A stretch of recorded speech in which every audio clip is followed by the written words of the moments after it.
મોરબી જિલ્લાના માળિયા તાલુકાના વવાણિયા ગામે મોહરમ માસ નિમિત્તે તાજિયાનો જુલુસ નીકાળવામાં આવ્યું.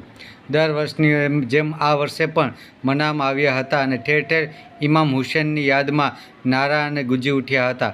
સાથે શરબત નિયાઝ પણ આપવામાં આવ્યું હતું અને ભારે ઉલ્લાસની ઉજવણી કરવામાં આવી હતી, જેમાં હિન્દુ મુસ્લિમ બિરાદરોએ એકતા પણ જોવા મળી હતી.